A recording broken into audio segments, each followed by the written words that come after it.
ሁላችሁንም በጌታ በኢየሱስ ስም ሰላም እላችኋለሁ። እንደምን አላችሁ? የእግዚአብሔር አምላካችን ስም የተባረከ ይሁን። ዛሬም ደግሞ እግዚአብሔር እንደልማዱ ይናገረናል፣ ያስተምረናል። ክብር ለእግዚአብሔር ይሁን። እግዚአብሔር መልካም አምላክ በምክሩ ምንድነው ይላል መጽሐፍ ቅዱስ? በምክሩ ምንድነው? ግሩም ነው። ክብር ለእግዚአብሔር ይሁን። እግዚአብሔር ሲመክር ግሩም አድርጎ ይመክራል። ዛሬ ግሩም ምክር እንሰማለን። ግሩም ምክር። ክብር ለእግዚአብሔር ይሁን። ግሩም ምክር ነው የምንሰማው። ይሄን ምክር የሰማ ዘመኑ የተፈወሰ ነው የሚሆነው። በጣም በብዙ ነገር ላይ አመለካከቶቻችን ሁሉ ይፈወሳሉ። ያን ምክር ነው ዛሬ ከእግዚአብሔር ቃል የምንሰማው። አንዳንድ ጊዜ አንዳንድ ጉዳዮች ላይ ስትናገሩ ዙሪያ ጥምጥሙን የምትሄዱበት ጊዜ አለ እና ዙሪያ ጥምጥሙ በሚካሄድበት ጊዜ ሰዎች በልባቸው ምን ይላል? ወደ ገደለው ግባ ምናምን የሚል ነገር አላቸውና ዛሬ ከኔ ጋር የምንነጋገርበት ጉዳይ ወደ ገደለው ግባ የሚባል ጉዳይ ነው። ወደ ገደለው፣ ወደ ዋናው ልትናገር ወደ አሰብከው ጉዳይ ነው። ዛሬ በእግዚአብሔር ፊት የምንነጋገረው የትምህርቴ ርዕስ የዘለቄታዊ መስጠት መርህ በሚል ርዕስ ነው። ዘለቄታዊ በሆነ መልኩ በእግዚአብሔር ቤት እኔና እናንተ የምንሰጠው ነገር አለ። ከምንሰጠው ነገር አንዱ ገንዘባችንን ለእግዚአብሔር እንሰጣለን። ብዙ ታለንቶቻችንን እንሰጣለን። ብዙ መልካም ነገሮች በህይወታችን ስላሉ የመስጠት ነገር እኛና እናንተ ጋር መጽሐፍ ቅዱሳችን ይናገራል።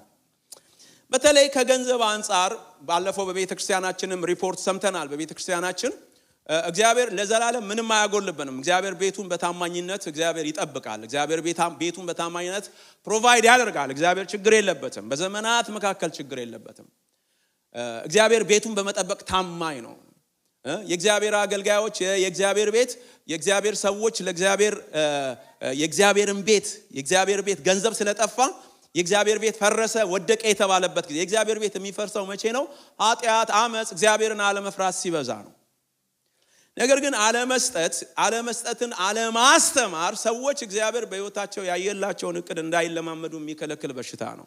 ስለዚህ ከዚያ አንፃር በእግዚአብሔር ቃል ላይ መሰረታዊ ነገር መነጋገር አለብን። ይሄ ነገር እግዚአብሔር አያጎድልብንም። እግዚአብሔር ያሞላል። እግዚአብሔር ምስራቅና ምዕራብ የሱ ነው፣ ሁሉ በእጁ ነው። በሺህ ተራራ ላይ ያሉ ላሞች የማናቸው ይላል እግዚአብሔር ቃል? የኔ ናቸው ብሏል እግዚአብሔር። ምንም እግዚአብሔር አይጎድል። የእግዚአብሔር ወንዞች ሁሌም ሙሉ ናቸው የሚል እግዚአብሔር ቃል አለ።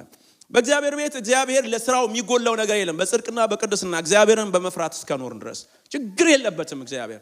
እኔ በህይወት ዘመኔ ባገለገልኩበት ግራጁዌት አድርጌ ከዛ በኋላ አገልግሎት ነው የጀመርኩት። አገልግሎት ከጀመርኩበት ጊዜ ጀምሮ ብዙ ጊዜ ሆኖኛል። ኢትዮጵያ በነበርኩ ጊዜ ነው ለተወሰነ 10 ምናምን ዓመት እዛ አገልግያለሁ ጌታን እና ካገለገልኩባቸው ቤተክርስቲያኖች መካከል በጣም ድሃ ምስኪን የሚባሉ ቸርቾች ውስጥ አገልግያለሁ። የሚገርማችሁ አንዳንድ ጊዜ ለአገልጋዮች የሚከፈል ገንዘብ የለም የሚባልበት ሰዓት የሚመጣበት ጊዜ አለ። እግዚአብሔር ግን የሚገርማችሁ አይጎልበትም፣ ይመጣል። እግዚአብሔር ቤቱን አሳጡ። አንድ አገልጋይ ገንዘብ ጠፋ ተብሎ በስራ ፈልግ የተባለ የለም። ምክንያቱም እግዚአብሔር ታማኝ ነውና። እግዚአብሔር ቸር አምላክ ነው። እግዚአብሔር በጎ አምላክ ነው። ቤቱን እግዚአብሔር በታማኝነት የሚጠብቅ አምላክ ነው እና ምንም አልጎደለም። አሁን ቸርቿ በጣም ትልቅ ቸርች ሆኗል። በጣም አይደለም ገንዘብ ምንም ነገር የሌላት እስከማትመስል ድረስ እግዚአብሔር ባርኳታል ያችን ቤተክርስቲያን። እግዚአብሔር ታማኝነቱን በተለያዩ በቤተክርስቲያን አንፃር በጽድቅና በቅድስና እግዚአብሔርን እየፈራን እስከኖርን ድረስ እግዚአብሔር ለቤቱ ታማኝ ነው። ነገር ግን በእኔና በእናንተ ውስጥ እግዚአብሔር ጉዳይ ስላለው በእኔና በእናንተ ገንዘብ ላይ በእኔና በእናንተ ፋይናንስ ላይ እግዚአብሔር አለቃና የበላይ ስለሆነ የእግዚአብሔር ቃል ምክር ያስፈልገናል። በተለይ ደግሞ ስለ ገንዘብ ስንነጋገር አንድ ነገር እንዳትረሱ። መጽሐፍ ቅዱስ በግልጽ የተናገረው ነገር አለ። ለገንዘብና ለእግዚአብሔር መገዛት አይቻልም። አሜን ትላላችሁ? አዎ፣ ለገንዘብና ለእግዚአብሔር መገዛት አይቻልም። ስለዚህ ገንዘብና እግዚአብሔር ጎን ለጎን ተቀምጠዋል ማለት ነው። ገንዘብ ይሄውና እግዚአብሔር ይሄውና፣ የሚገዛው ይሄውና። ይሄኛው የሚገዛው መሃል ላይ መሆን አይችልም። ወይ ለእግዚአብሔር መገዛት አለበት ወይ ደግሞ ለገንዘቡ መገዛት አለበት። ወይ እግዚአብሔርን መምረጥ አለብን። ስለዚህ ገንዘብ ይሄን ያህል ስትሮንግ ነው፣ ኃይለኛ ነው፣ ጨካኝ ነው፣ ገዢ ነው፣ ይገዛል። ብዙ የገዛን ሰዎች አለን እዚህ ጉባኤ ውስጥ። የምንገዛው ነገር የምንፈራው ነው። የምንገዛው ነገር የምንታዘዝለት ነው። የምንገዛው ነገር ለሌላው የምናምጽበት ነው። እግዚአብሔርን ስንታዘዝ በዓለም ላይ እናምጻለን። እግዚአብሔርን ስንታዘዝ በዓለም ላይ እንጨክናለን። ሰዎችም በገንዘባቸው ለእግዚአብሔር ሲገዙ ገንዘባቸው ላይ መጨከን ይችላሉ። ሌሎች ስሜቶቻቸው፣ ሌሎች ፍላጎቶች፣ ሌሎች ነገሮች ላይ ይጨክናሉ። ስለዚህ በጣም መሰረታዊ ነገር ነው። በዚህ መሰረታዊ ነገር ላይ ስንነጋገር ግን አንድ ነገር ማስተዋል አለብን። እኔ የሰጠሁት ርዕስ የዘለቄታዊ መስጠት መርሆች፣ የዘለቄታዊ መስጠት መርሆችን ማወቅ አለብን። መርሆ ማለት ፕሪንሲፕል ማለት ነው፣ የእንግሊዝኛ ቃል ትርጓሜ። ከመርሆች አንፃር ነው የምንነጋገር። ከመርሆ አንፃር እንነጋገራለን። መርሆቹን እናያለን። እግዚአብሔር በመርህ ደረጃ ያስቀመጠውን እውነት በእኔና በእናንተ እጅ ያለውን ገንዘብ ስናስብ በመርህ ደረጃ እግዚአብሔር ያስቀመጠውን መርህ እንመለከታለን። ፕሪንሲፕሎች አሉ። እነኚህ ፕሪንሲፕሎች አንዳንድ ጊዜ አስገዳጅ ብዙ ጊዜ የላቸውም። ስንታዘዛቸው እንጠቀምባቸው፣ ካልታዘዝንባቸው እንጎዳባቸዋለን። መርህ ስለሆኑ መመሪያ ስለሆኑ መንገድ አቅጣጫ ጠቋሚ ናቸው። በዚህ መንገድ አትሂድ የሚል መርህ በመንገዳችን ላይ ካለ በዛ መንገድ መሄድ እንችል ይሆናል። ነገር ግን አትሂድ ስለተባለ የሚጠብቀው ነገር ይገጥመዋል ማለት ነው። የሆነ መስተጓጎል ይገጥመዋል። መንገዱ ምናልባት ተዘግቶ ስለሆነ ይረፍድበታል ማለት ነው። ስለዚህ መርሆች አሉ በተለያየ መልኩ በመጽሐፍ ቅዱሳችን ውስጥ። ለምሳሌ ያክል መርሆች ተብሎ ከተቀመጡት መካከል አንዱ የመዝራትና የማጨድ ፕሪንሲፕል ነው። የመዝራትና የማጨድ ፕሪንሲፕል በጣም ቀላል ፕሪንሲፕል ነው። ብዙዎቻችን እናውቀዋለን፣ ብዙዎቻችን ሰብከነዋል፣ አስተምረነዋል። በመዝራትና የማጨድ ፕሪንሲፕል አለ መጽሐፍ ቅዱስ ውስጥ ነው ያለው። የመዝራትና የማጨድ ፕሪንሲፕል ተብሎ ግን በአንድ ቦታ በዝርዝር የተቀመጠ አይደለም። በየቦታዎቹ ቁጭ አድርጓቸዋል እግዚአብሔር። ስለዚህ የእግዚአብሔር ሰዎች መጽሐፍ ቅዱስን ሲያጠኑ እግዚአብሔር ስለ መዝራትና ስለ ማጨድ የተናገረው ነገር ሰው የሚዘራውን ያንን ምን ያደርጋል? ያጭዳል። የዘራውን ታጭደዋል። አለምንም ጥርጥር ስንዴ የዘራ ስንዴ ያጭዳል። እንክርዳድ የሰራ ሰው እንክርዳድ ነው የሚያጭደው። እንክርዳድ ዘርቶ ሰው ቢያለቅስ እግዚአብሔር ስንዴ አይሰጠውም። ገባችሁ ሐሳቤ? ስለዚህ የዘራነውን እናጭዳለን። ዘርተን ንስሐ ብንገባ ንስሐችን የዘራነውን ዘር አያስተካክለውም። ይቅርታ ሌላ ነው፣ መከር ሌላ ነው። እንደነዚህ አይነት ነገሮች አሉ። በዛ ነገር ውስጥ መግባት አልችልም። መርህ ካላቸው ነገሮች መካከል አንዱ ደግሞ የመስጠት ጉዳይ ላይ እግዚአብሔር መርህ የሆኑ ነገሮችን በመጽሐፍ ቅዱሳችን ውስጥ አስቀምጧል። ነገን የተመለከተ እግዚአብሔር፣ ከነገ ወዲያን የተመለከተ እግዚአብሔር፣ ብዙ ዓመታትን ወደፊት የተመለከተ እግዚአብሔር መርህ አስቀምጧል። ያንን መርህ ፕሪንሲፕሉን ስንከተለው እንጠቀማለን።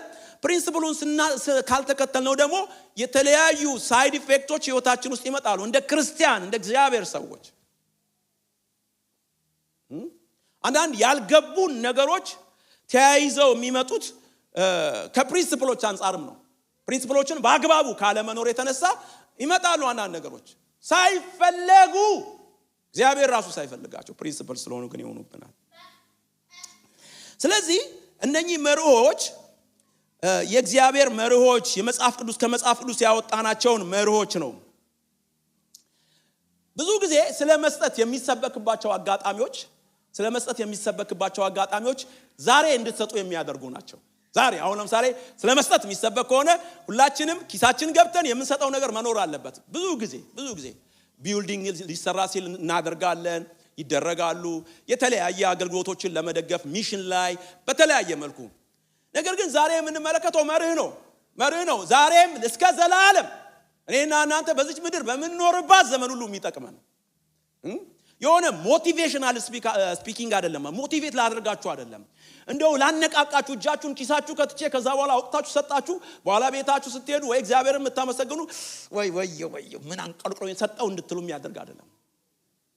ምክንያቱም እንዲህ ያደረጉ ሰዎች ምን አንቀልቅሎኝ ሰጠው ያሉ ሰዎችና ተመልሰው የሰጠውትን ሀብሌን አንጣ ያሉ ሰዎች አሉ። እኔ ምን እንደነካኝ አላቅም፣ ሀብሌን አንጣ ያሉ ሰዎች አሉ። ምን ልላችሁ ፈልጌ ነው? ያ አይደለም ጉዳይ፣ እሱ አይደለም። ኢንፋክት የእግዚአብሔር ቃል በእንደዚህም እንዲሰበክ ቢብሊካል ማንዴቱ አለን ብዬ አላስብም። እንዲህ በመነዝነዝና በመንትን በማለት ሰዎች የሆነ አነሳስታችሁ አግላችሁ ላይ አውጣችሁ እንደፊኛ ነፍታችኋቸው ከሰጡ በኋላ ቤታቸው ሲሄዱ ተንፍሰው በኋላ ኩስምን ብለው ምን አንቀልቅሎኝ ነው እንዲሉ የእግዚአብሔር ሐሳብ አይደለም። ይሄ የሆነበት ምክንያት ለምን እንደሆነ ታውቃላችሁ? መሪዎቹ በእኔና በእናንተ ውስጥ ተግባራዊ ስለማይሆኑ። ስለዚህ እንደዚህ አይነት ሰዎች ያስፈልጉናል። መጥተው የሚጮሁ የሚገርም ንግግር የሚናገሩ እንዲህ የሚሉ ሰዎች ያስፈልጉናል። በቃ ችግር ሆነ። በራሱ አንድ ፊክስ ቢሆንም የእግዚአብሔር ሰዎች ለእግዚአብሔር ቤት እንዲሰጡ የሚያደርግ ቢሆንም ነገር ግን በሰዎች ላይ የሚያመጣው ቁጭት ግን ፕሪንሲፕሉ ስላልተከተለ ነው። ያስተማሪዎቹ ችግር አይደለም። ብዙዎቻችን በዚህ መርህ ውስጥ ራሳችንን ስለማናገኘው በቃ እንደዚህ አይነት ፊክሶች ይጎዱናል። ጀመሩ ደግሞ ልንል እንችላለን። ገባችሁ ሐሳቤ? ደሞ ምናምን በቃ እንደምንል ዛሬ ግን የምንነጋገረው ነገር እንደዛ አይደለም። ዛሬ የህይወታችንን ፓርት ነው የምንነጋገረው። እግዚአብሔር በእኔና በእናንተ ህይወት ውስጥ እኔና እናንተን ሲመለከተን እንድናረጋው ኤክስፔክት ወይም እንድናውቀው የፈለገውን እውነት በእግዚአብሔር ቃል ተንተርሰን አብረን እናያዋለን። ስለዚህ ለዚህ ነው የዘለቄታዊን መስጠት መርህን የሚለውን ስያሜ ለመስጠት ያሰብኩት። በዘለቄታዊ የመስጠት መርህ ውስጥ የመጀመሪያው መርህ ልናቀው የሚገባን የባለቤትነት መርህ ነው። የባለቤትነት መርህ ዛጋ ያሉ ሰዎች ይተኛሉ መሰለኝ።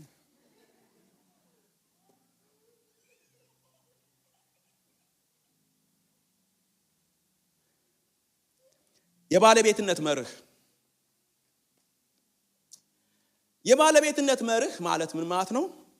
በመዝሙር 24 ቁጥር 1 ላይ ያለው እዚህ ጋር በአሮጌው ትርጉም ነው። ምድርና ሞላዋ ለእግዚአብሔር ናት፣ ዓለምም በእርሷም የሚኖሩ ሁሉ የሚለው ቃል በአሮጌው ትርጉም፣ በአዲሱ ትርጉም ላይ ምድርና በእርሷ ያለው ሁሉ፣ ዓለምና በውስጧ የሚኖር ሁሉ የእግዚአብሔር ነው። ይሄ የመጀመሪያው መርህ ነው። ዛሬ በእጃችን ያለውን ገንዘብ ሁሉ ጠቅልሎ የመጀመሪያው መርህ ለማን ነው የሚሰጠው? እግዚአብሔር ነው። የመጀመሪያው ስለ ገንዘብ ስንነጋገር ወይም ደግሞ ስላለን ነገር ስናወራ የእግዚአብሔር ነው። ምድርና በእርሷ ያለው ሁሉ፣ ዓለምና በውስጧ የሚኖር ሁሉ የእግዚአብሔር ነው። ንብረትነቱ የእግዚአብሔር ነው። ይህንን አይምሮዬ ማወቅ አለበት። ይህን ልቤ ማወቅ አለበት። ገንዘብ ወደ ቤቴ ሲገባ የእግዚአብሔር ነው። አስራቱ አይደለም፣ የእግዚአብሔር ሁሉም። ገባችሁ ሐሳቤ? በኩራቱ አይደለም፣ የእግዚአብሔር ሁሉም። እስቲ ሁሉም በሉልኝ። ሁሉም የእግዚአብሔር ሁሉም። እግዚአብሔር ሰዎች እንድናቅለት የፈለገው፣ ዘማሪው እንዲታወቅለት የፈለገው አንዱ ነገር እግዚአብሔር ባለቤትነቱን የማይናገርበት ነገር የለንም። ክሌም የማያደርገው እኛ ቤት የለም። እግዚአብሔር የኔ ነው የማይለው ነገር እግዚአብሔር የለም። የእግዚአብሔር አሻራ የሌለበት የለም። እግዚአብሔር የማያውቀው ቴሪቶሪ፣ እግዚአብሔር ሳያውቀው የገባ ገንዘብ የለም። እግዚአብሔር ሳያውቀው የመጣ ንብረት የለም። ይሄ የመጀመሪያው ነው። በእግዚአብሔር ላይ የመደገፋችንን ነገር እግዚአብሔር ማነሳሳት ስለፈለገ ገንዘብ መደገፊያችን እንዳይሆን፣ ባንካችን ያለው ብር መደገፊያችን እንዳይሆን እግዚአብሔር ራሱ መደገፊያ እንዲሆን ስለፈለገ ይሄ የኔ ነው አለ እግዚአብሔር። ገንዘብ የኛ መደገፊያ እንደማይሆን እግዚአብሔር በጣም ያውቀዋል። ገንዘብን የተደገፉ የትም አልደረሱ። ብዙ ታሪክ መዘርዘር ይቻላል። ገንዘብን ተደግፈን የትም መድረስ አንችልም። ምንም ማምጣት አንችልም። ገንዘባቸው ሊደግፋቸው የማይችል በጣም ብዙ ሰዎች አሉ በምድር ላይ። ገንዘባቸው መፍትሄ ያልሆናቸው ሰዎች። ስለዚህ እግዚአብሔር ነው ንብረትነቱ የእግዚአብሔር ነው። እግዚአብሔር ነው ባለቤቴ። አይምሮአችን ይሄንን፣ ልባችን ይሄን፣ ምናልባት ከገንዘብ ጋር ኢሹ ያለብን፣ ለእግዚአብሔር ቤት አስራታችን ለመስጠት ችግር ያለብን ሰዎች በየቀኑ ልንለው የሚገባን ጥቅስ ነው። ገንዘብ የእግዚአብሔር ነው። ይሄ ብር የእግዚአብሔር ነው። ተውት፣ ሌላውን ሁሉ ተውት። ለእግዚአብሔር ነው እየተነጋገርን ያለነው። ስለ እግዚአብሔር ነው እያወራን። እርዳታ የተለያየ ምናምን የእግዚአብሔር የሚባለው ጋር እንምጣ። ከእግዚአብሔር ጋር ቀጥተኛ ግንኙነት ያላቸው። እግዚአብሔር በተለያዩ አጋጣሚዎች ህዝቡን ይሄንን ያስታወሰበት አጋጣሚ ነበር። በተለያዩ አጋጣሚዎች አንድ ሁለቱን አጋጣሚ ባነሳ ደስ ይለኛል።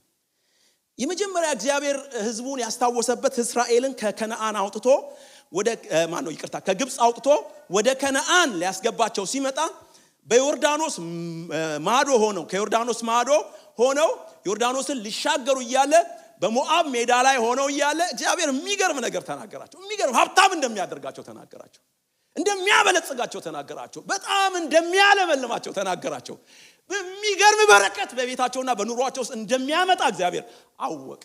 ከዛ እንዲህ አላቸው ቁጥር 8 ላይ ዘዳግም 8:7 ላይ እንዲህ አላቸው በልብህ ጉልበቴ የእጄ ብርታት ይህን ሀብት አመጣልኝ እንዳትል። ዋው ዋት እነኚህ ሰዎች በነገራችን ላይ እግዚአብሔር ሄዳችሁ መጽሐፍ ቅዱስን ብታነቡ ገብተው የሆነ ማር በሉ ወይም ደግሞ ወተት ጠጡ አይደለም ይላል። ማረስ አለባቸው፣ መኮትኮት አለባቸው፣ እንትን ጉልበታቸውን ኤግዞርት ማድረግ አለባቸው ለዚህ ነገር ለመጠቀም። እግዚአብሔር ካላቡ በኋላ ከደከማቸው በኋላ ከወጣላቸው በኋላ ብዙ ደክሟቸው ወይኔ ወገቤን ዛሬ ስራ በዝቶ ነበር እያሉ ካሉ በኋላ ብሩ ሲመጣ እግዚአብሔር እንዲህ አለ ጉልበቴ የእጄ ብርታት ይህን ሀብት አመጣልኝ እንዳትል ተጠንቀቅ። እንዳትል የኔ ነው እግዚአብሔር ለሕዝቡ የሚለቀው ነገር ነው። እግዚአብሔር ለሕዝቡ የሚለቀው የሚሰጠው ነገር ነው። እግዚአብሔር ለሕዝቡ የሚተወው ነገር ነው። ይሄ ነገር እንደ ሮጠማ ማያገኝ ሁሉ ባገኘው እኮ ወገኖቼ እንደ ተሮጠ እንደ ተደከመ እንደ ስማርትነታችን እንደ ቀዳሚነታችን አንዳንዶች ቀዳሚ ነን እኮ ከሁሉ አንደኛ መተናል። ግን ሪሌቲቭሊ እንደ ሁሉ አይደለንም። እንደ ሁሉ ብር የለንም። ከሁሉ መጨረሻ የመጣ ደግሞ እግዚአብሔር አትረፍርፎታል። እንዳትል somebody እንዳትል በቃ እግዚአብሔር አምላክ የሚፈልገው ነገር በሰዎች ህይወት ውስጥ የባለቤትነቱን ቦታ ማንም እንዳይወስድበት። ክራንች ነው አንዳንዱ ሄዶ ከነዓን ሲገባ፣ አንዳንዱ ጀለውም ከነዓን ሲገባ፣ ግን በረከትን እግዚአብሔር ለፍተው ደግሞ ደክመው ሰጥቷቸዋል። እንዳትል የኔ ነው እግዚአብሔር የኔ ነው። ሌላ ሰው ላስታውሳችሁ።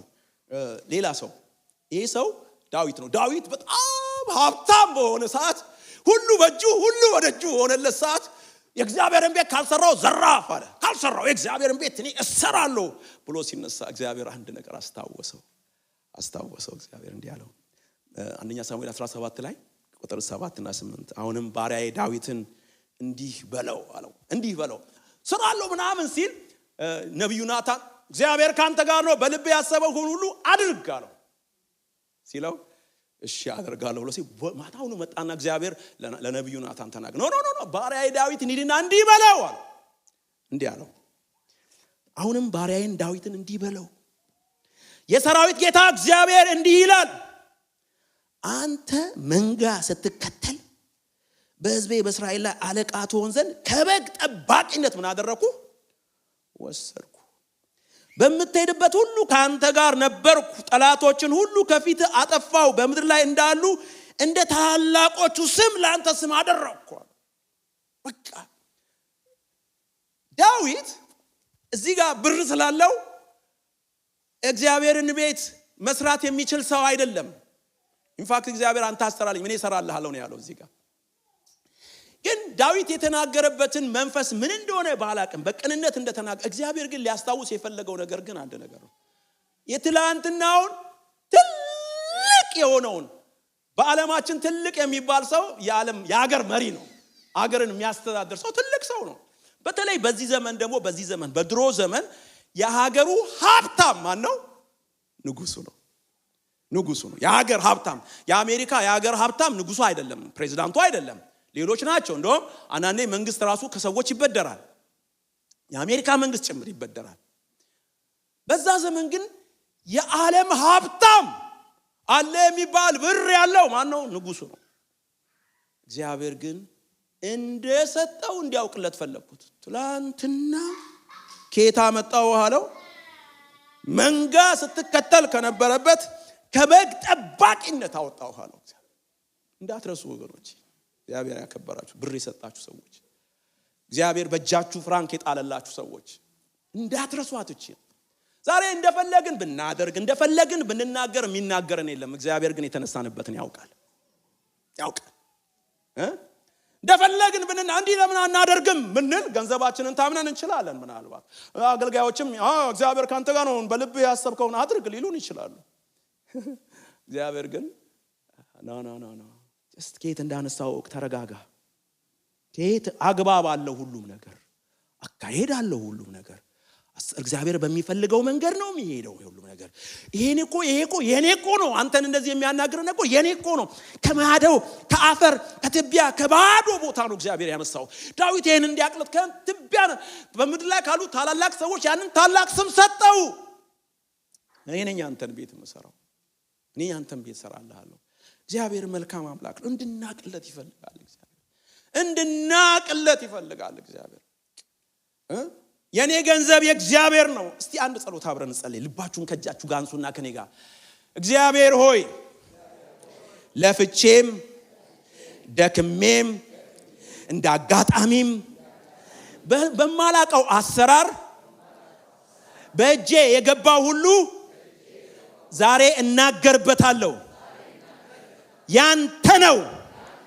እኔ በዚህ ላይ ስልጣን የለኝም። እኔ በዚህ ላይ ድርሻ የለኝም። ያንተ ነው። አሜን። የእግዚአብሔር ነው ወገኖች፣ የእግዚአብሔር ነው። የኛ የምንለው ነገር የለም። ምድርና ሞላዋ በእርሷ የሚኖሩት ሁሉ የማን ናቸው? እግዚአብሔር ናቸው። በጣም ታዋቂ አንድ በአሜሪካ ውስጥ በጣም ታዋቂ በመስጠት የሚታወቅ ሰው አለና ጌታን ተቀበል ብለው ሰበኩለት። ዊሊያም ኮልጌት ይባላል። ኮልጌት የሚባለው ፋብሪካ ባለቤት ማለት ነው። ዊሊያም ኮልጌት ስለ ጌታ ነገሩትና ከዛ በኋላ ጌታ ነገሩት። ጌታን ተቀበል፣ ከእግዚአብሔር ከሰጠህም ገንዘብ 10% ስጥ አሉት። ከዛ ዊሊያም ኮልጌት ምን አለ? እግዚአብሔር ከሰጠኝ 10 ከመቶ 10 90 ነው ያለ። አዎ 90 ያንተ 10 የእግዚአብሔር ነው። ለ10 ለእግዚአብሔር ስጥ እና ሁሉም የእግዚአብሔር ሆኖ እኔ 90 ለእግዚአብሔር ማን ነው 90 ለኔ ነው ወስድ አለብኛል። አዎ 90 ላንተ ውሰድ፣ ከዛ በኋላ 10 ለእግዚአብሔር ስጥ። ይሄ ነገር አልተዋጠለትም አሉ ኮልጌት። ስላልተዋጠለት መጀመሪያ ለ10% ሰጠ። በፍጹም ምድርና ሞላዋ የእግዚአብሔር ነች ከተባለ ምድርና ሞላዋ የእግዚአብሔር ከሆነች እንዴት 10 ብቻ ለእግዚአብሔር ሰጣለሁ አለና ከ10% ወደ 20% አሳደገ። ይሄ በጣም ፐብሊክ ኢንፎርሜሽን ነው፣ ታገኙታላችሁ ኦንላይን ላይ ሁሉ። ዝም ብዬ ፈጥሬ አይደለም ማወራላችሁ። 20% ከዛ በኋላ ከ20% ወደ 30% ሄደ። የሚገርመው እግዚአብሔርም ታማኝነቱን ይቀጥል ነበር። ምድርና ሞላዋ የእግዚአብሔር ነች። ሁሉ በእጁ ነው፣ ሁሉ በደጁ ነው። እግዚአብሔር ማያስተዳድረው ነገር የለምና 20% ከዛ 30% ከዛ በኋላ 50% ገባ። 50%ቱን የሚሊየን ሲገባ 500,000 እግዚአብሔር ነው። በታማኝነት ለእግዚአብሔር አለ። ከዚህ ተነሳ ዊሊያም ኮልጌት በጣም በአሜሪካ ምድር ታዋቂ ከሆኑ ሰዎች መካከል ከመሆኑ በተጨማሪ በመንፈሳዊው ዓለም ላይ እግዚአብሔር ያከበረው ሰው ሆኖ ያለፈ ሰው ነው። ማዲሰን የሚባል ዩኒቨርሲቲ ነበረ። በመስጠት ስጦታው በጣም እግዚአብሔር እነሱንም ስለጎበኘ ማዲሰን ዩኒቨርሲቲ ስማቸውን ማዲሰን ዩኒቨርሲቲ ከማለት ይልቅ ኮልጌት ዩኒቨርሲቲ ብለው ለወጡት። ሶ ስትሮንግ የሚታይ ነገር። ምክንያቱም ሁሉም በእግዚአብሔር ሰው እንዴት 50% ሰጥቶ በ50 ነው? የሚገርማችሁ ብዙዎቻችን 10 ሰጥተን በ90 መኖር አቅቶናል። ከዚህ የተነሳ 10ን መስጠት ትተናል። በቃ ኖ አንድ ነገር እንድናቅ እፈልጋለሁ። ምድርና ሞላዋ የማን ነው? አሜን። ከልባችሁ በሉልኝ ይሄን። ምድርና ሞላዋ የማን ነው? እግዚአብሔር ነው። ለልባችን፣ ለህሊናችን፣ ለውስጣችን እናገረው። ይሄ የመጀመሪያው ነገር ነው። የመጀመሪያው የባለቤትነት ጉዳይ አለ። የባለቤትነት መርህ አለ። መርሁ እግዚአብሔር ነው። በየትኛውም አጋጣሚ ገንዘብ ልንጠይቅ እንችላለን። የሱን ለሱ መስጠት ነው። ይሄ ማናችንም አገልጋዮችንም ይመለከተናል፣ ሁላችንም ሀብታሞችንም ይመለከታል፣ ምንም የሌለንንም ይመለከታል። ሁለተኛው መርህ የባለአደራነት መርህ ነው። የባለአደራነት መርህ ስቱዋርድ ነን እናንተ።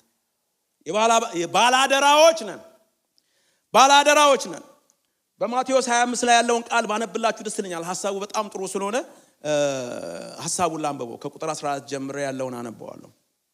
ምን ይላል? የባለአደራዎች መርህ በሚለው ላይ ወደ ሌላም ሀገር የሚሄድ ሰው ባሮቹን ጠርቶ ያለውን ገንዘብ እንደሰጣቸው እንዲህ ይሆናል። ለእያንዳንዱ እንዳቅሙ ለአንዱም 5 መክሊት ለአንዱም 2 ለአንዱም 1 ሰጠውና ወደ ሌላ ሀገር ወዲያው ሄደ። 5 መክሊትም የተቀበለው ሄዶ ነገደበት፣ ሌላም 5 አተረፈ። እንዲሁም 2 የተቀበለው ሌላ 2 አተረፈ። 1 የተቀበለው ግን ሄዶ ምድርን ቆፈረና የጌታውን ገንዘብ ቀበረ። ከብዙም ዘመን በኋላ እዚያ ባሮች ጌታው ሲመጣ ተቆጣጣራቸው ካለ በኋላ ወረድ ብሎ ያለውን ቃል አንብብላችሁ ቁጥር 26 ላይ ጌታም መልሶ ያንን እንትን ያላለውን ሰው ምን አለው? ጌታም መልሶ አንተ ክፉና ሐኬተኛ ባሪያ ካልዘራውበት እንዳጭድ ካልበተንኩበት እንድሰበስብ ታውቃለህን? ስለዚህ ገንዘቤን ለለዋጮች አደራ ልትሰጠው በተገባህ ነበረ። እኔም መጥቼ ያለኝን ከትርፉ ጋር ወስደው ነበር አለ። ገንዘቤን ለለዋጮች አደራ ልትሰጥ ይገባ ነበር። ለሌሎች አንተ አሳልፈ መስጠት ነበረብህ። በአደራ የተቀበልከውን አንተ ደግሞ በአደራ መስጠት ነበረብህ። እኔና እናንተ እግዚአብሔር ለሰጠን ምድርና ሞላዋ ያለን በሙሉ የእግዚአብሔር ነው ብለን ስንናገር በጣም ስናጠባው ደግሞ እግዚአብሔር በሰጠን ነገር ላይ እኔና እናንተ ባላደራዎች ነን። ባላደራ ማለት ምን ማለት ነው? አደራ የተባለ ሰው ማለት ነው። አደራ ተብሏል ማለት ነው። አደራ የሚባል ሰዎች አሉ። አደራ የሚባሉ አደራ የነዚህን ነገር አደራ የሚባል ያደራ ነገር አይነካም ይባላል ብዙ ጊዜ። ያደራ ዕቃ አይነካም። አንዳንድ ሰዎች ከብዙ ዘመን በኋላ ያገኙኝ ሰዎች አሉ። ከብዙ ጊዜ እዴ ባይልሽ አንተ በቃ እንደ አደራ ዕቃ አትለወጥም አሉኝ። ምክንያቱም አደራ ዕቃ አይለወጥም። ወይ አልወፈርክ ወይ አልቀጠንክ ያውነ አደራ ዕቃ ማለት ነው። አይነካም። በቃ አትነኩትም። ያደራ ዕቃ አይነካም፣ ነውር ነው። ያደራ ዕቃ አይነካም። ያደራ ዕቃ ከተነካ የሆነ ቅሬታ አለ። በቃ ለዘላለም የማይቀርባችሁ ቅሬታ በአእምሮአችሁ ውስጥ ይቀመጣል። አሜሪካ ለመጀመሪያ እንደመጣሁኝ እኔ አሜሪካን አላቅም እና አሜሪካ ልክ እንደ አዲስ አበባ ነው የመሰለችኝ። ሰውን ሁሉ የምታገኙበት ሀገር እና የላኩኝም ሰዎች ያሰቡት ሰውን ሁሉ እንደማገኝ ያሰቡኝ እኔን እና ለካ አሜሪካ ማንንም የማታገኙበት ሀገር እንደሆነ ገባኝ ከዛ በኋላ። እና ስመጣ ቂቤና ማር ለቤተሰቦቻችን ውሰድልን ብለው ሰጡኝ። አደራ ይሄን ቂቤ ለወንድማችን ይሄን ቂቤ ለእህታችን ስጥልን ብለው። ከዛ ቂቤና ማሩን ይዤ ስመጣ መጀመሪያ ያረፍኩት ዴንቨር ነው። ዴንቨር ሳርፍ እነሱ ያሉት ዲሲ ነው። እንዴት ላገኛቸው? ስልካቸውን በፍጹም ላገኛቸው በፍጹም ማድረስ አቃተኝ። በፍጹም እና እኔ መንካት አልችልም። ከዛ በኋላ እኔ በፕሮግራም ምክንያት ወደ ሌላ ስቴት ሄድኩኝ። ሌላ ስቴት ሄጄ ስመለስ እዛ ቤት ያረፍኩበት ቤት ትቼው ነው ሄድኩት። ይሄ ቃል ብዬ ትቼ ሄድኩኝ። ስመለስ ያረፍኩበት ቤት ቂቤውንም በልተውታል፣ ማሩንም በልተውታል። ከዛ ኢትዮጵያ የመሄድ እድል ገጠመኝ። ሰዎቹን ሳያቸው ምን ይዋጠኝ በቃ እስከ ዛሬ ድረስ የሚቆጨኝ ነገር እሱ ነው። እስከ ዛሬ አልወጣም ከልቤ። እስከ ዛሬ ያደራ ነገር ነው። እና እነዛም ሰዎች ያደራውን እንትኑን ቂቤውና ማሩን የበሉት እንዳልበሉ ለማስታወቅ በል ዕቃህን ተረከብ አሉኝ። እና ስቆጥር ማሩ አይለችም፣ ቂቤው አይለችም። እና ያው የተቀበሉኝ ሰው ስለሆኑ ጸጥ አልኩኝ። ነገር እንዳይመጣብኝ የተሸከሙኝ ሰዎች ናቸው። ጸጥ አልኩኝ። እኔ ግን አበሳውን እስከዛሬ ተሸክም ይሄው አለሁላችሁ። አይበላም ያደራ ዕቃ።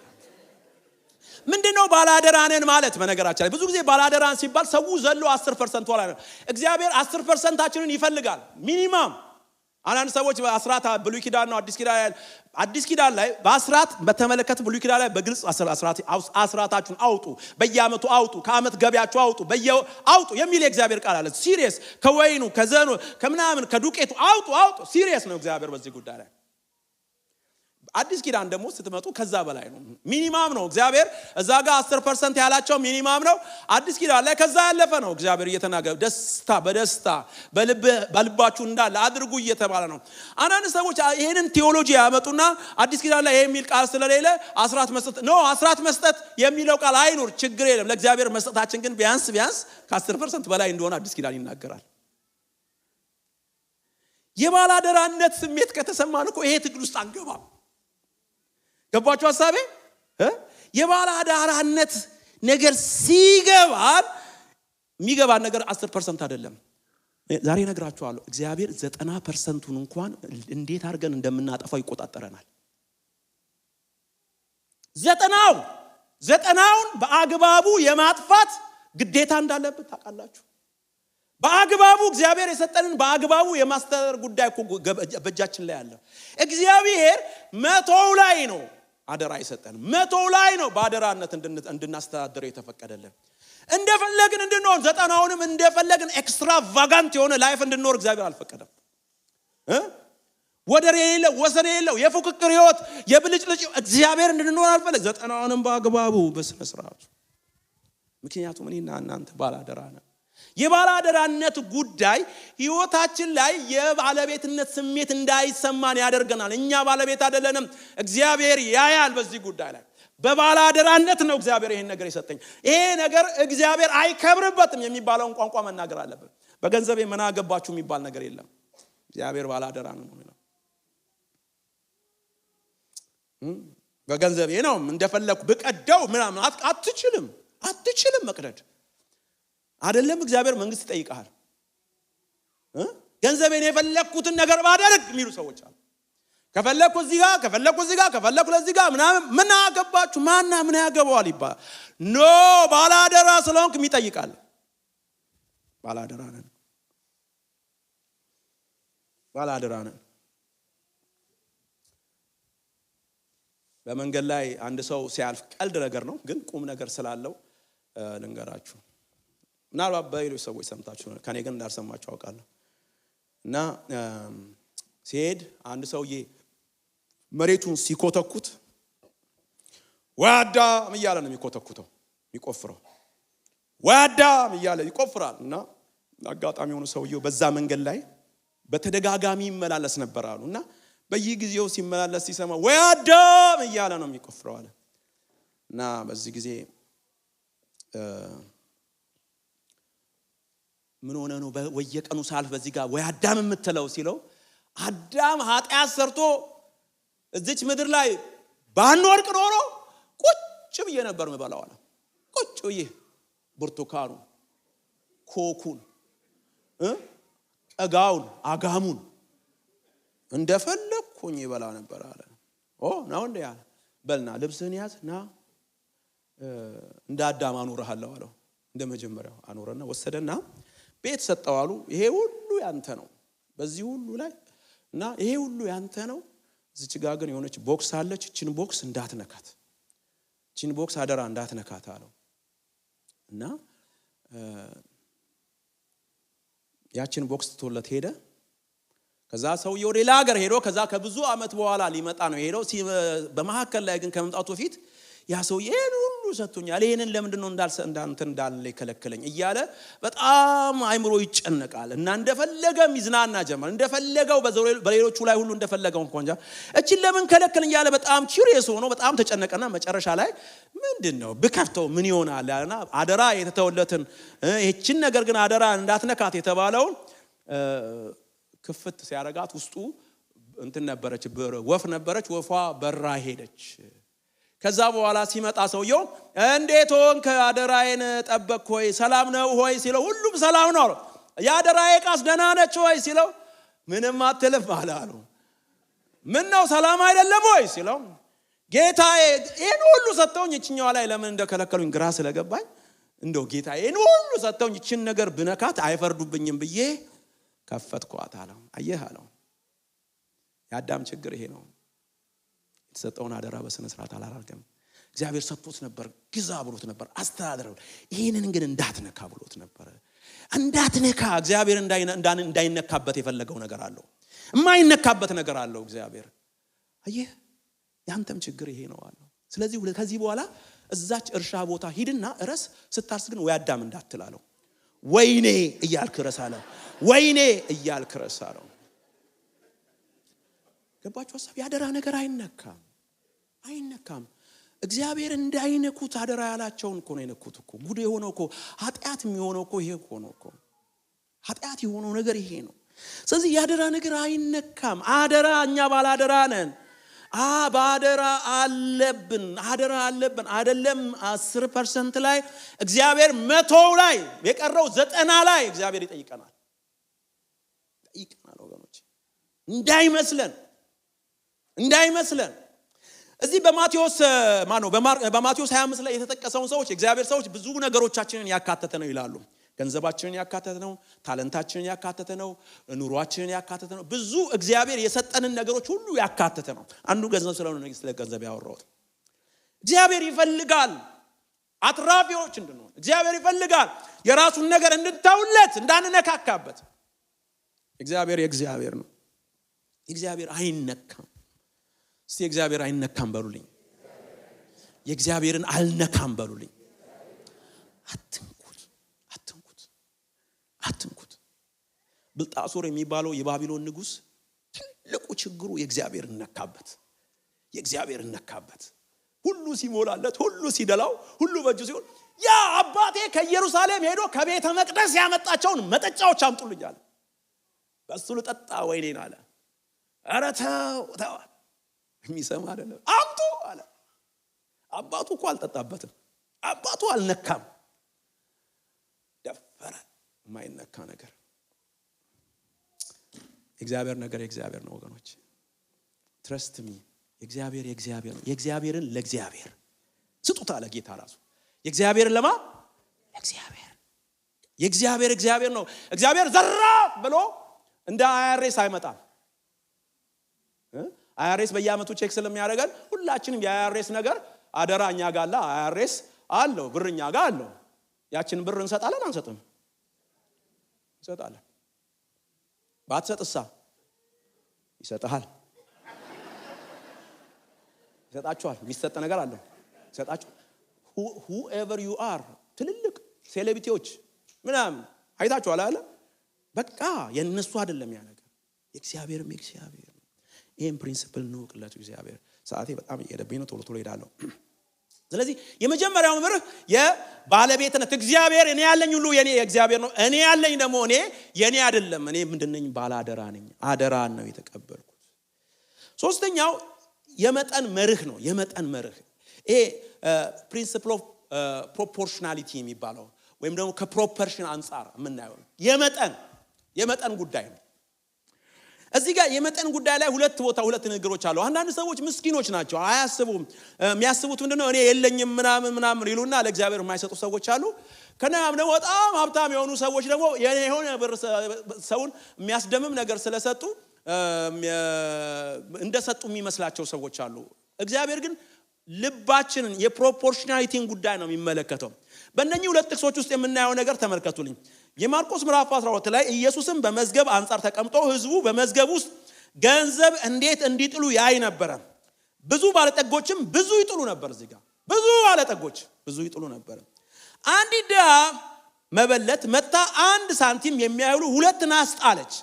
ደቀ መዛሙርቱን ጠርቶ አላቸው፣ እውነት እላችኋለሁ በመዝገብ ውስጥ ከሚሰጡት ሁሉ ይልቅ ይህች ድሃ መበለት አብልጣ ጣለች፣ ሁሉ ከተርፏቸው ጥለዋልና። ይህች ግን ከጉድለቷ ከነበራት ሁሉ ትዳሯን ሁሉ ጣለች። እግዚአብሔር ይቀበለዋል። የለንም የምንል ሰዎች የለንም፣ አያዋጣንም። እግዚአብሔር ይቀበላል።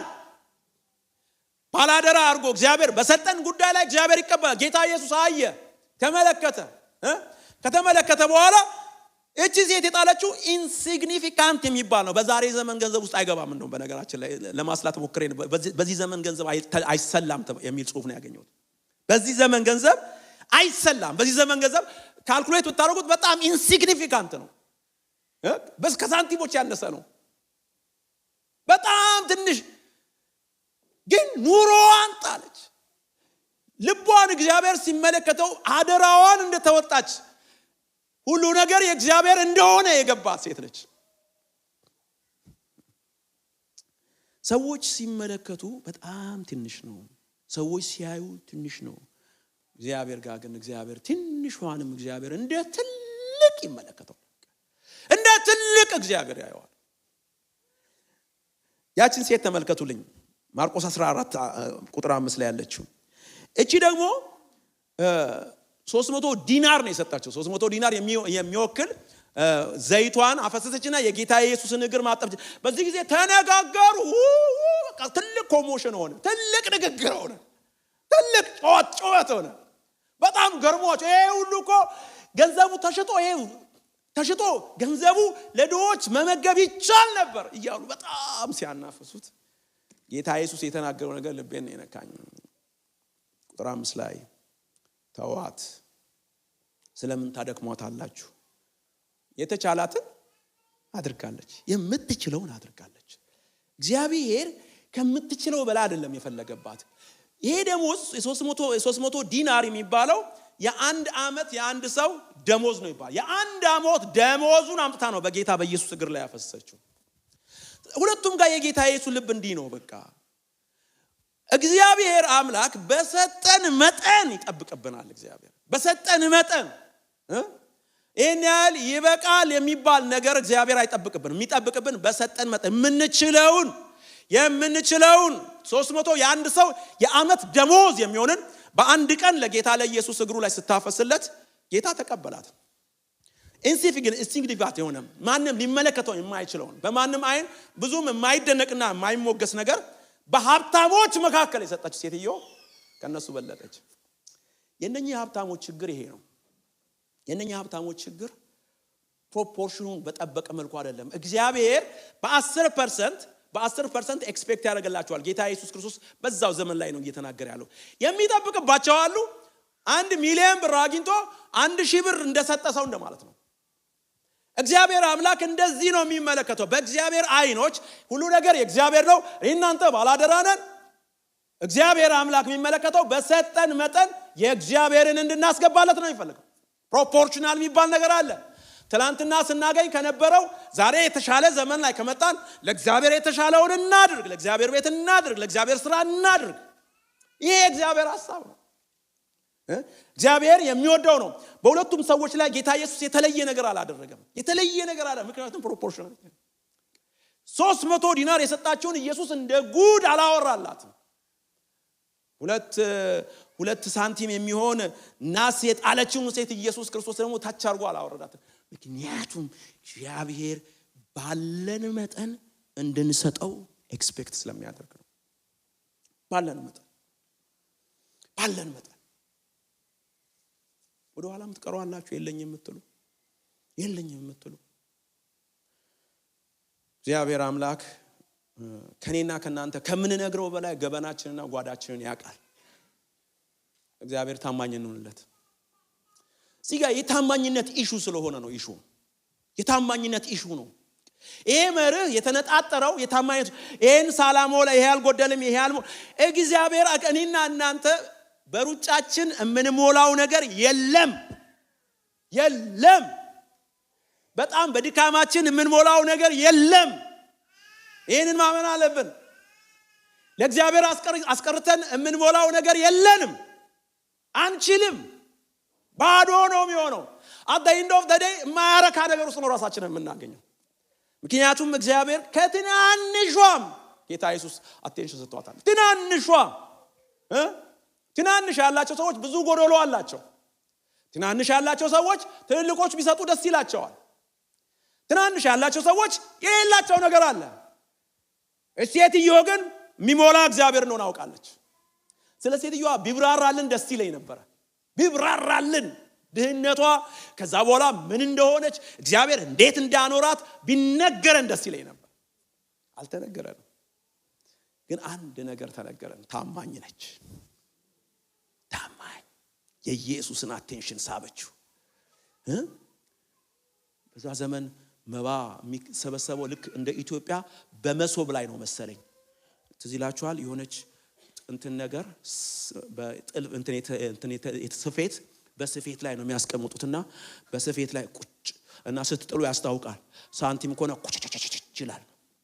ብር ከሆነ ብሩ ቀዩ ምናምን የዚህ ሀገር እንኳን ሁሉም አንድ አይነት ነው እና ይታያልና ታያላችሁ።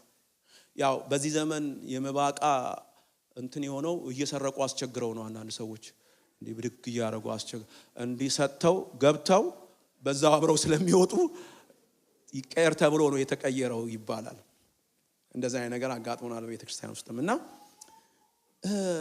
ጌታ ግን ያይ ነበረ የሚያየው ግን እጇ ላይ ያለውን አይደለም ልቧ ላይ ያለውን ነበር የሚያየው። ዛሬ ምንድነው የሚከለክለን? ወደ ኋላ የምንልበት ምክንያት ምንድነው? ዛሬ ይሄንን እውነትና እግዚአብሔር በትንሹም ይቀበለናል፣ እግዚአብሔር በብዙም ይቀበላል። ሁለቱም ለእግዚአብሔር አንድ ነው። የመጨረሻው ልናገርና ነገር የላብቃ። የመጨረሻው የመደበኛነት ጉዳይ፣ መደበኛ የመሆን ጉዳይ፣ የመደበኛነት መርህ፣ መደበኛ የመሆን መደበኛ ማለት በአንደኛ ቆሮንቶስ ምዕራፍ 16 ቁጥር 2 ላይ ሐዋርያ ጳውሎስ ምንድነው ያለው? እኔ ስመጣ ይህን የገንዘብ ማዋጣት ያን ጊዜ እንዳይሆን ከናንተ እያንዳንዱ በየሳምንቱ በፊተኛው ቀን እንደቀናው መጠን እያስቀረ በቤቱ ያስቀምጥ።